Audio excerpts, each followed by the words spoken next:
Israel പ്രധാനമന്ത്രി Benjamin നെതന്യാഹുവിന് ഒരു പുതിയ പേരിട്ട് വിളിച്ചിരിക്കുകയാണ് തുർക്കി പ്രസിഡന്റ് റജബ് ത്വയ്ബ് എർദോഗൻ. ആധുനിക കാലത്തെ ഹിറ്റ്ലർ, ഇതാണ് നെതന്യാഹുവിനെ വിശേഷിപ്പിച്ചിരിക്കുന്ന എർദോഗൻ നൽകിയിരിക്കുന്ന പേര്. രക്തദാഹവും വിദ്വേഷവും കൊണ്ട് നെതന്യാഹു അന്ധനായി.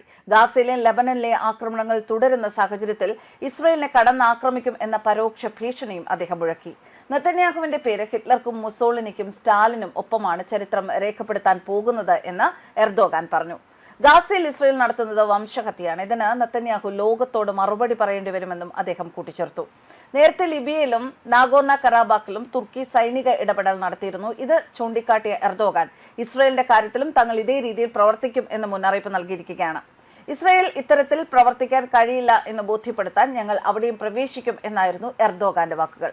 കഴിഞ്ഞ കുറച്ചു മാസങ്ങളായി തുർക്കിയും ഇസ്രയേലും തമ്മിലുള്ള ബന്ധം വഷളാവുകയാണ്. ഗാസയിലെ സൈനിക നടപടികളെ തുടർന്ന് ഇസ്രയേലുമായുള്ള എല്ലാ വ്യാപാര ബന്ധങ്ങളും തുർക്കി നേരത്തെ തന്നെ റദ്ദാക്കിയതാണ്. ഗാസയ്ക്ക് പിന്നാലെ ലെബനനിലേക്കും യുദ്ധം വ്യാപിപ്പിക്കാനുള്ള ഇസ്രയേലിന്റെ നീക്കം മേഖലയെ വലിയ അപകടത്തിലേക്ക് നയിക്കും എന്ന് തുർക്കി മുന്നറിയിപ്പ് നൽകി. ഇസ്രയേലിന്റെ ഇത്തരം നീക്കങ്ങളെ പാശ്ചാത്യ രാജ്യങ്ങൾ പിന്തുണയ്ക്കുന്നത് ലജ്ജാകരമാണെന്നും എർദോഗൻ പറഞ്ഞു. തുർക്കിയുടെ ഈ പ്രസ്താവനയ്ക്കെതിരെ ഇസ്രയേൽ വിദേശകാര്യ മന്ത്രാലയം രംഗത്തെത്തിയിട്ടുണ്ട്. എർദോഗൻ സദ്ദാം ഹുസൈന്റെ പാതയിലാണ് സഞ്ചരിക്കുന്നതെന്നും അതിന്റെ ഫലം എന്തായിരിക്കുമെന്നും അദ്ദേഹം ഓർക്കണമെന്നാണ് ഇസ്രയേൽ പറയുന്നത്. ഇങ്ങനെ ഇസ്രയേലും തുർക്കിയും തമ്മിലുള്ള ഈ വാക്പോര് മിഡിൽ ഈസ്റ്റിൽ വലിയൊരു സംഘർഷ സാധ്യതയിലേക്കാണ് നയിക്കുന്നത്.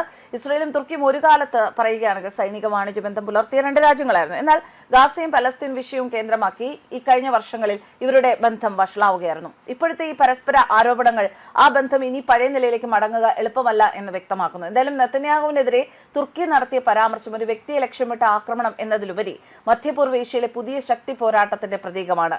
ഇറാൻ അമേരിക്ക ചർച്ചകൾ വിജയിക്കുമോ? ലബനനിലെ യുദ്ധം വ്യാപിക്കുമോ? ഗാസയിലെ പ്രതിസന്ധിക്ക് പരിഹാരം കാണുമോ? ഇസ്രയേലിനകത്തെ ആഭ്യന്തര രാഷ്ട്രീയ മാറ്റങ്ങൾ എന്താകും? ഈ ചോദ്യങ്ങളുടെ എല്ലാം ഉത്തരങ്ങൾ വരാനിരിക്കുന്ന ആഴ്ചകളിൽ മേഖലയുടെ ഭാവി നിർണ്ണയിക്കും.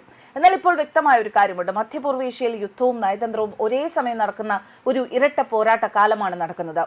എന്തായാലും ഇസ്രയേലിനെതിരെ നെതന്യാഹുവിനെതിരെ കടുത്ത ഭാഷയിൽ വിമർശിച്ച എർദോഗൻ ഇതിന് മറുപടി പറയേണ്ടി വരും എന്നത് ഉറപ്പ്. News desk കർമാനസ്.